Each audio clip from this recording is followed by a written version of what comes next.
এইখন ৰঙীয়া হু মাজতে থকা ইকো পাৰ্ক।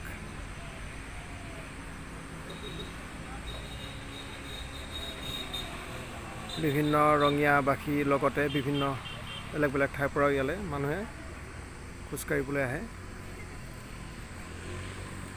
মনোৰম প্ৰাকৃতিক দৃশ্য, লগতে ইয়াৰ পৰা ৰেষ্টুৰেণ্টখনৰ ৰেলৰ ডবৰ ৰেষ্টুৰেণ্টখনৰ দৃশ্য। ইকো পাৰ্কখনৰ বৈশিষ্ট্য হৈছে এটা বৃহৎ পুখুৰী, তাৰ পাৰে পাৰে খোজকাঢ়িব পৰা এক মনোৰম দৃশ্য।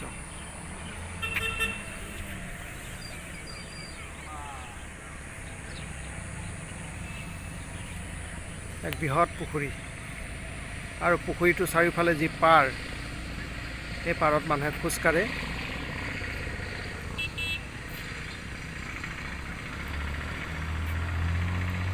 এই পাৰ্কখনে ৰঙীয়াবাসীলৈ সুস্বাস্থ্য গঢ়ি তোলাত এক গুৰুত্বপূৰ্ণ ভূমিকা গ্ৰহণ কৰি আছে।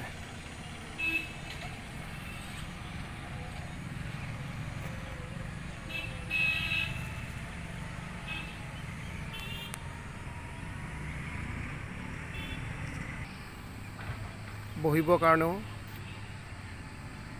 খুব সুব্যৱস্থা কৰি দিয়া হৈছে। বৰ্তমান নাৱৰ ব্যৱস্থা কৰা হৈছে। কোনোবাই ইচ্ছা কৰিলে ইয়াতে নৌকা বিহাৰো কৰিব পাৰে, নৌকা যাত্ৰাও কৰিব পাৰে, নাৱত উঠিব পাৰে। বৰ্তমান 4খন নাৱৰ ব্যৱস্থা আছে।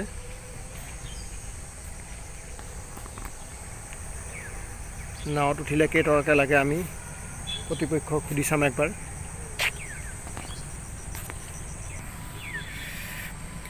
আপোনালোকে আহিলে ইয়াতে নাৱত উঠিব পাৰিব। নাৱৰ টিকেট 30 টকা প্ৰতিজন ব্যক্তিৰ বাবে। কিমান সময় থাকে মানে 30 টকা দিলে দাদা কিমান সময় উঠিব পাৰে? আধা ঘণ্টা। আধা ঘণ্টা উঠিব পাৰে। যেইজন বহিব সেইজনে প্ৰতিজনে 30 টকাকৈ দিব লাগিব। হয় হয়, আমি এখেতৰ পৰা গম পালোঁ, এখেতে এই বস্তুটো নিয়ন্ত্ৰণ কৰে। ধন্যবাদ। আমি এই দাদাৰ পৰা আৰু এটা কথা গম পালোঁ যে এতিয়ালৈকে এই ইকো পাৰ্কত সোমোৱাৰ কাৰণে কোনো ধৰণৰ এণ্ট্ৰি ফিজ নাই, কিন্তু পৰৱৰ্তী পৰ্যায়ত যেতিয়া এই ৰেলৰ যি ৰেষ্টুৰেণ্টখন যেতিয়া আৰম্ভ হ'ব, তেতিয়া পুনৰ ইয়াতে এণ্ট্ৰি ফিজো হ'ব। এইমাত্ৰ আমি গম পোৱাৰ কাৰণে কথাটো মই ইয়াতে সংলগ্ন কৰি দিলোঁ। আৰু লগতে বৰ্তমান এই গোটেই পাৰ্কখন কণ্টেক্টত দিয়া হৈছে। গতিকে বৰ্তমান এই চোৱা চিতা আটাইবোৰ দায়িত্বত এটা গোষ্ঠীক গতাই দিয়া হৈছে। তেওঁলোকে পাৰ্কখনৰ চোৱা চিতা কৰাৰ লগতে ভালদৰে পৰ্যবেক্ষণ কৰাত এক গুৰুত্বপূৰ্ণ ভূমিকা গ্ৰহণ কৰি আছে। ইকো পাৰ্কৰ কাষেদি ৰেল যোৱা এক মনোৰম দৃশ্য।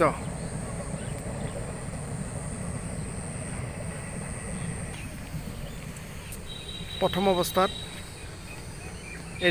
এই গোটেই পাৰ্কখন যদিও ৰেলৰ আণ্ডাৰত আছিল বা তেওঁলোকে চোৱা চিতা কৰিছিল, বৰ্তমান তেওঁলোকে এই পাৰ্কখন চোৱা চিতা কৰাৰ কাৰণে ব্যক্তিগত খণ্ডক গতাই দিয়া বুলি এইমাত্ৰ আমি গম পালোঁ। পুখুৰীটো এক মনোমোহা দৃশ্য।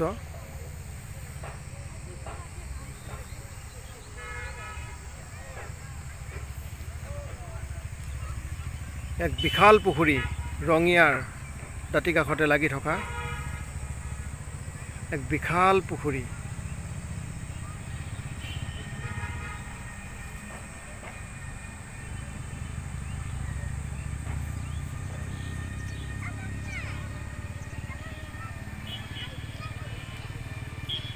গধূলি সময়ত আৰু ৰাতিপুৱা সময়ত যথেষ্ট পৰিমাণৰ মানুহ সমাগম হয়, ব্যায়াম কৰাৰ কাৰণে, খোজ কঢ়াৰ কাৰণে,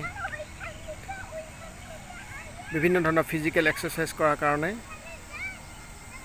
ৰঙিয়াৰ আশে পাশে থকা প্ৰায় সকলোবোৰ লোক ইয়ালৈ আহে।